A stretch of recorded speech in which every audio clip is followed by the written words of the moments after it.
Saudari-saudara yang terkasih dalam Tuhan Yesus, marilah kita berdoa sebelum membaca firman dan merenungkannya. Dalam nama Bapa dan Putra dan Roh Kudus, amin. Bapa kami yang ada di surga, dimuliakanlah namamu.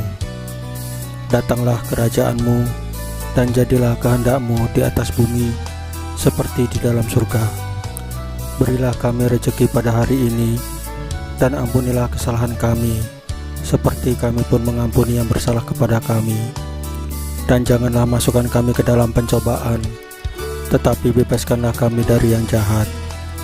Ya Tuhan Yesus, Juru Selamat kami satu-satunya, terima kasih untuk pemeliharaan dan penjagaan serta berkat-berkat-Mu pada hari kemarin.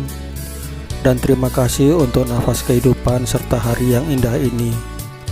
Ya Tuhan Yesus, ampunilah segala perbuatan, perkataan, pikiran, perasaan, tindakan kami yang mengakibatkan dosa-dosa.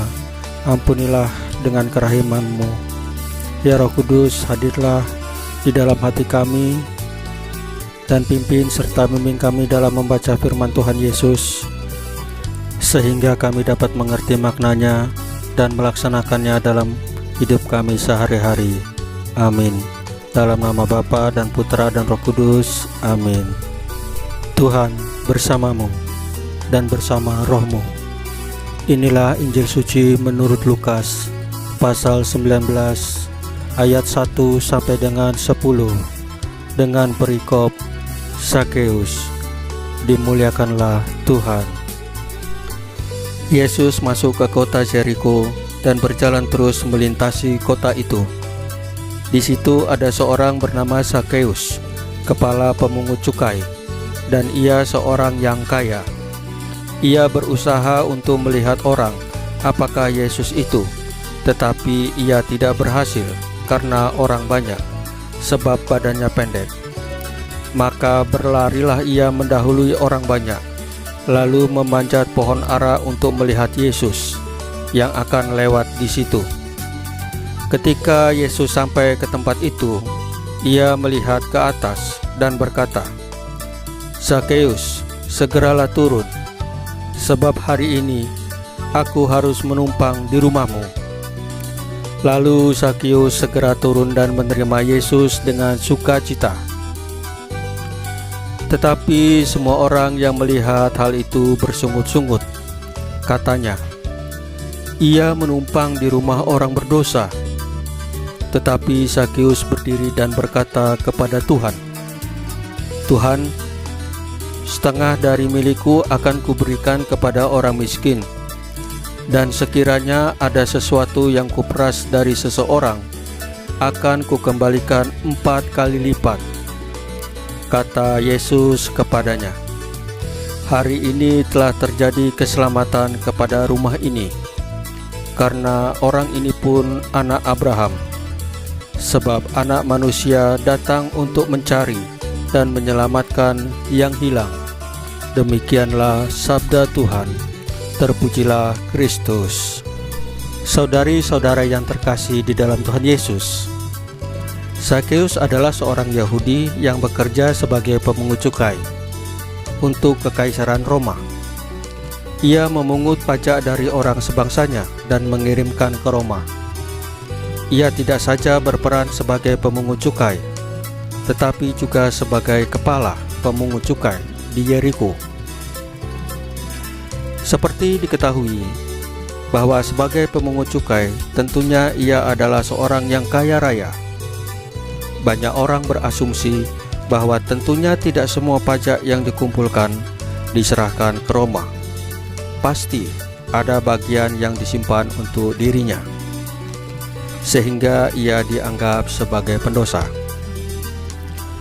Terlepas dari segala pandangan negatif dari banyak orang terhadapnya, Sakeus ingin melihat Yesus. Seperti yang dikisahkan dalam Injil hari ini, Sakeus yang pendek harus memanjat pohon agar dapat melihat Yesus. Hal ini yang menarik adalah bahwa yang memanjat pohon bukanlah seorang petani yang tentunya sudah terbiasa, tetapi justru seorang pejabat pemungut cukai yang memiliki kelas sosial yang berbeda.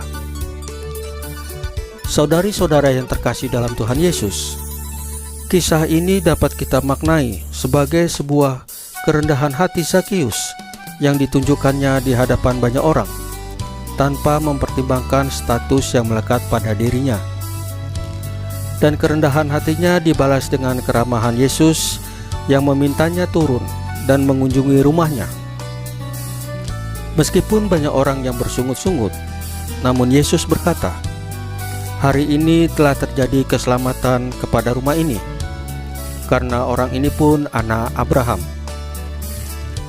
Yesus mencari orang yang berdosa dan membantu mereka bertobat supaya layak menerima keselamatan. Zakeus bertobat bukan karena takut akan menerima hukuman, melainkan karena bergembira telah berjumpa dengan Yesus.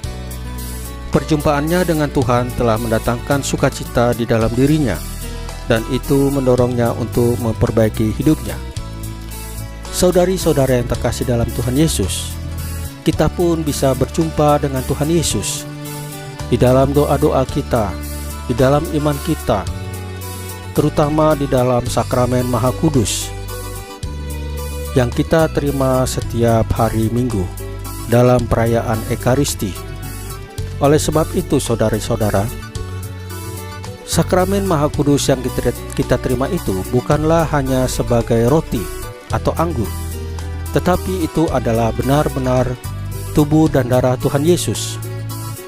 Oleh sebab itu, saudari-saudara, marilah dengan kerinduan, dengan kerendahan hati, kita tetap bersemangat untuk berjumpa dengan Tuhan Yesus di dalam sakramen Maha Kudus, baik itu di misa online ataupun di misa offline. Saudari-saudara yang terkasih dalam Tuhan Yesus, marilah kita berdoa sebelum mengakhiri bacaan firman dan renungan hari ini. Dalam nama Bapa dan Putra dan Roh Kudus, amin. Ya Tuhan Yesus, berilah kami sikap kerendahan hati, supaya kami dapat merasakan sukacita yang berasal dari-Mu. Salam Maria, penuh rahmat, Tuhan sertamu. Terpujilah engkau di antara wanita, dan terpujilah buah tubuhmu Yesus. Santa Maria Bunda Allah, doakanlah kami yang berdosa ini, sekarang dan waktu kami mati. Amin. Dalam nama Bapa dan Putra dan Roh Kudus, amin. Saudari-saudara yang terkasih dalam Tuhan Yesus, bacaan firman dan renungan hari ini sudah selesai. Tuhan Yesus memberkati kita semua. Amin.